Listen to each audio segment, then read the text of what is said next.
Welcome to the channel. Let's assume we need to calculate the total sales of Central Region.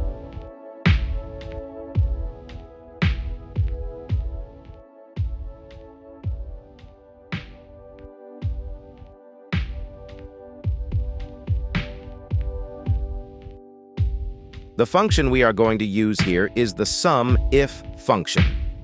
It takes three parameters. First is the range of the condition cells, which is in column C. The second is the condition or the criteria. In our case here, it is the Central Region. And the last parameter is what you want to add, which is the total sales.